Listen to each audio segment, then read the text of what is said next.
샬롬, 2022년 11월 5일 토요일입니다. 기도하겠습니다. 주님, 오늘도 말씀으로 이 하루를 열게 하심을 감사드립니다. 사랑하는 주님, 오늘은 여호수아 특별 새벽기도회 19일 차를 맞습니다.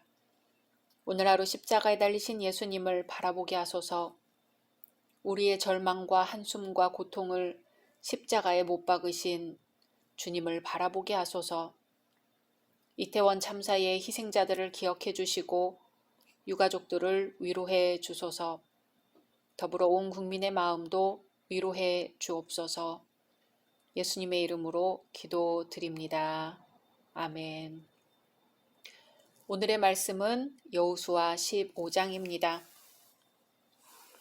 또 유다 자손의 지파가 그들의 가족대로 제비 뽑은 땅의 남쪽으로는 에돔 경계에 이르고 또 남쪽 끝은 신광야까지라. 또 그들의 남쪽 경계는 염해의 끝 곧 남향한 해만에서부터 아그라빈 비탈 남쪽으로 지나 신에 이르고 가데스 바네아 남쪽으로 올라가서 헤스론을 지나며 아달로 올라가서 돌이켜 갈가에 이르고 거기서 아스몬에 이르러 애굽 시내로 나아가 바다에 이르러 경계의 끝이 되나니 이것이 너희 남쪽 경계가 되리라. 그 동쪽 경계는 여매이니 요단 끝까지요. 그 북쪽 경계는 요단 끝에 있는 해만에서부터 벳 호글라로 올라가서 벳 아라바 북쪽을 지나 루벤 자손 보한의 돌에 이르고 또 아굴 골짜기에서부터 드비를 지나 북쪽으로 올라가서 그 강 남쪽에 있는 아둠밈 비탈 맞은편 길가를 향하고 나아가 엔세메스 물들을 지나 엔로겔에 이르며 또 흰놈의 아들의 골짜기로 올라가서 여부스 곧 예루살렘 남쪽 어깨에 이르며 또 흰놈의 골짜기 앞 서쪽에 있는 산 꼭대기로 올라가나니 이곳은 르바임 골짜기 북쪽 끝이며 또 이 산 꼭대기에서부터 넵도와 샘물까지 이르러 에브론산 성읍들로 나아가고 또 바알라 곧 기럇 여아림으로 접어들며 또 바알라에서부터 서쪽으로 돌이켜 세일산에 이르러 여아림산 곧 그살론 곁 북쪽에 이르고 또 벳세메스로 내려가서 딥나를 지나고 또 에그론 비탈 북쪽으로 나아가 시크론으로 접어들어 바알라산을 지나고 얌느엘에 이르나니 그 끝은 바다며 서쪽 경계는 대해와 그 해안이니 유다 자손이 그들의 가족대로 받은 사방 경계가 이러하니라. 여호와께서 여호수아에게 명령하신 대로 여호수아가 기럇 아르바 곧 헤브론을 유다 자손 중에서 분깃으로 여분네의 아들 갈렙에게 주었으니 아르바는 아낙의 아버지였더라. 갈렙이 거기서 아낙의 소생 그 세 아들 곧 세세와 아히만과 달메를 쫓아내었고 거기서 올라가서 드빌 주민을 쳤는데 드빌의 본 이름은 기럇 세벨이라. 갈렙이 말하기를 기럇 세벨을 쳐서 그것을 점령하는 자에게는 내가 내 딸 악사를 아내로 주리라 하였더니 갈렙의 아우 그나스의 아들인 온니엘이 그것을 점령하므로 갈렙이 자기 딸 악사를 그에게 아내로 주었더라. 악사가 출가할 때에 그에게 청하여 자기 아버지에게 밭을 구하자 하고 나귀에서 내림에 갈렙이 그에게 묻되 내가 무엇을 원하느냐 하니 이르되 내게 복을 주소서 아버지께서 나를 네겝 땅으로 보내시오니 샘물도 내게 주소서 하매 갈렙이 윗샘과 아랫샘을 그에게 주었더라. 유다 자손의 지파가 그들의 가족대로 받은 기업은 이러하니라.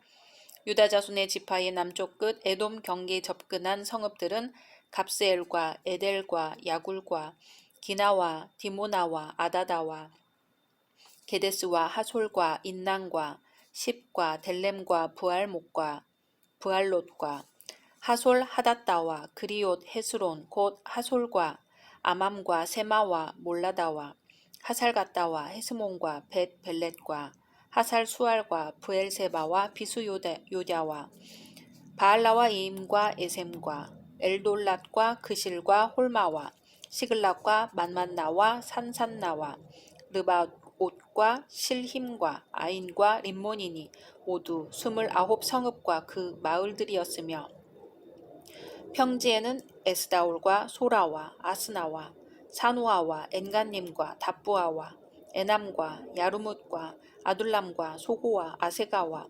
사하라임과 아디다임과 그데라와 그데로다임이니 14성읍과 그 마을들이었으며 스난과 하다사와 믹달갓과 딜르안과 미스베와 욕드엘과 라기스와 보스갓과 에글론과 갑본과 라맘과 기들리스와 그데롯과 베타곤과 나아마와 막게다이니 16성읍과 그 마을들이었으며 림나와 에델과 아산과 입다와 아스나와 느십과 그일라와 악십과 마레사니 9성읍과 그 마을들이었으며 에그론과 그 촌락들과 그 마을들과 에그론에서부터 바다까지 아수돗 곁에 있는 모든 성읍과 그 마을들이었으며 아수돗과 그 촌락들과 그 마을들과 가사와 그 촌락들과 그 마을들이니 애굽 시내와 대해의 경계에까지 이르렀으며 산지는 사밀과 얏딜과 소고와 단나와 기럇산나 곧 드빌과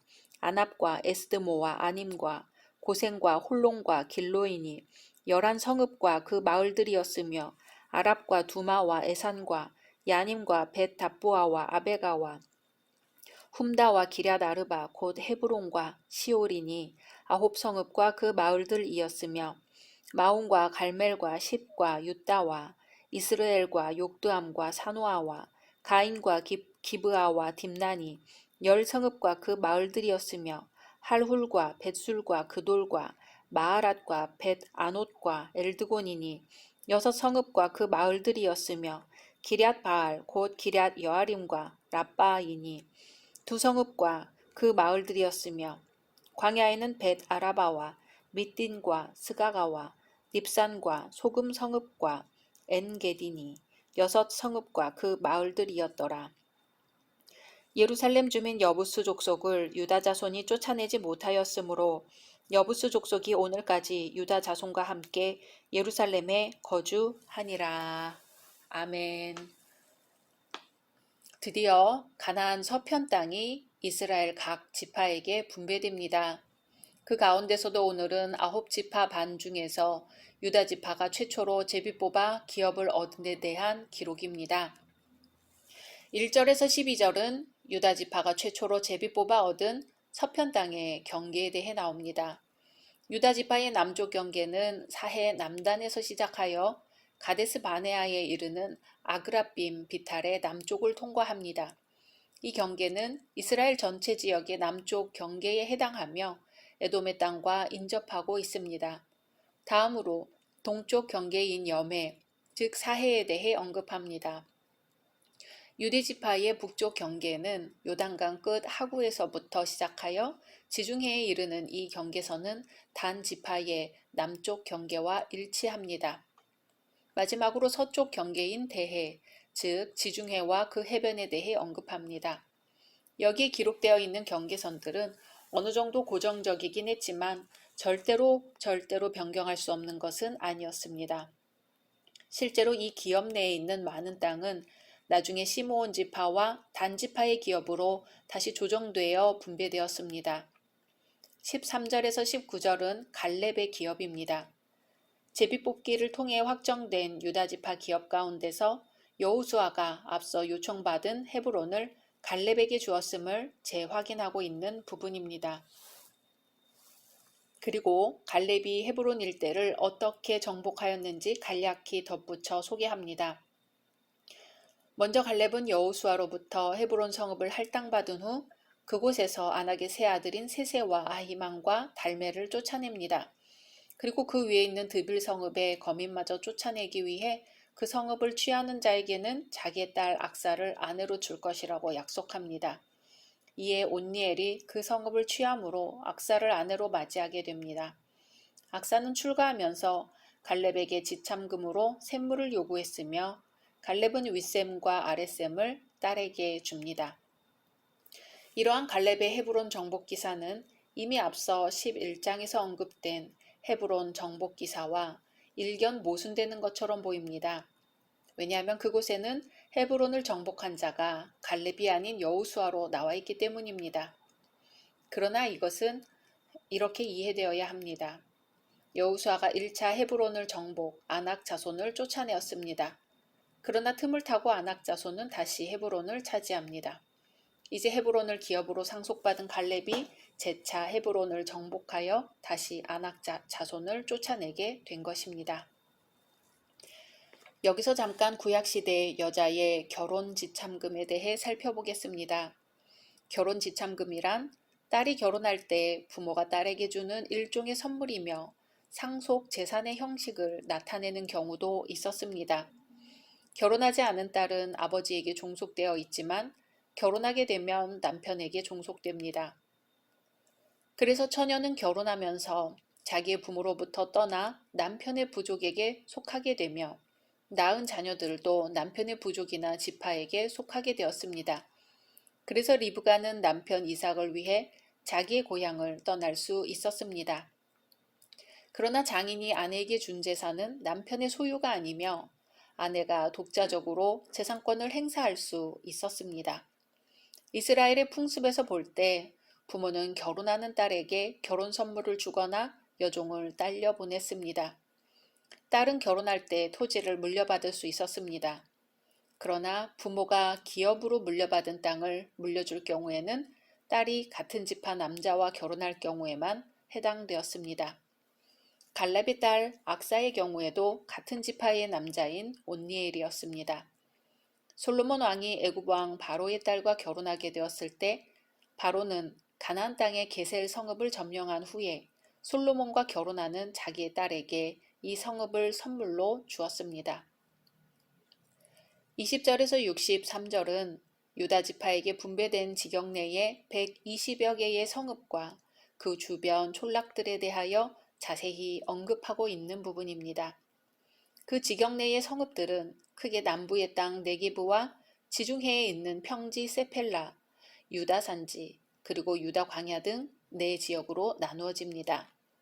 이 성읍들은 나중에 베냐민 지파, 시므온 지파, 단 지파의 성읍으로 재조정되면서 확정되며 특히 시므온 지파는 유다 지파 내에 위치하게 됩니다. 이성과 같이 여호수아서 기자가 유다 지파의 성읍들을 일일이 언급하고 있음은 장자 지파의 자격으로 차지한 유다 지파의 기업이 얼마나 광활하고 비옥했는지를 증거하기 위함이었을 것입니다. 그렇지만 유다 지파 성읍 중에서도 가장 중요한 위치를 차지하게 될 예루살렘이 여전히 여부수 사람들의 지배하에 있다는 점을 간과하지 않았습니다. 이러한 사실은 아직도 가나안 정복 사업은 완수되어 가는 과정에 있음을 강조해 줍니다.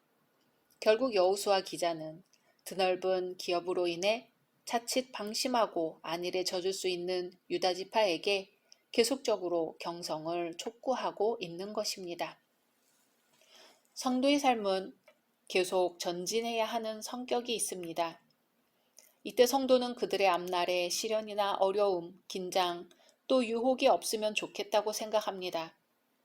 어떤 면에서 예수 안에 있는 이들에게는 승리와 기쁨과 평안이 약속되어 있지만 그들의 삶이 쉽지만은 않습니다. 오늘 말씀도 그것을 이야기합니다. 갈렙은 노령임에도 불구하고 가나안 땅을 차지하기 위해 전투를 수행하고 있습니다. 편안히 안식해야 할 나이에 무기를 들고 싸우기란 아주 힘든 일이지요. 그러나 갈렙은 자원하는 마음을 가지고 기쁘게 싸웠습니다. 신앙 공동체의 지도자인 그는 가만히 앉아서 후손들의 공경을 받고 이미 이루어 놓은 것을 누리는데 만족하지 않고 분투했습니다. 이 사실은 성도가 믿음의 완성을 위해 계속 전진해야 함을 알려줍니다. 이러한 것을 성화의 과정이라고 합니다. 태어날 때부터 완전한 자도 없고 평생 노력해도 완성의 경지에 도달하는 사람은 아무도 없습니다. 오히려 성화는 서서히 성숙해지는 과정이며 성화할수록 죄에 대해 예민해집니다. 그래서 죽을 때에야 어느 정도 수준에 도달할 수 있다는 것이지요. 그러나 믿음의 진보가 더디다고 하여 거룩하게 살려는 노력을 포기해서는 안 됩니다.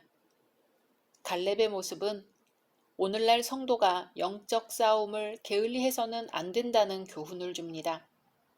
하나님은 이러한 우리를 홀로 두지 않으시고 내가 과연 너희를 버리지 아니하고 과연 너희를 떠나지 아니하리라 히브리서 13장에서 약속하셨습니다. 그런 약속이 항상 지켜졌기에 성도는 주는 나를 돕는 자시니 내가 무서워 아니하겠노라 사람이 내게 어찌하리요 하고 담대히 말할 수 있습니다. 우리는 창조주와 구원주 되신 하나님을 위하여 그분이 맡기신 일들을 감당해야 합니다. 그 길은 고난의 길, 눈물의 길이지만 생명의 길, 부활의 길, 우리 예수님이 걸어가신 길입니다. 벌써 일주일이 눈 깜짝할 새 지나갔습니다. 내일 거룩한 주일을 준비하며 일주일 동안 주님께 드린 감사의 기도들을 주님 계신 단에 기쁨으로 올려드리면 좋겠습니다. 각자 말씀 묵상하신 후 주기도문으로 마치겠습니다.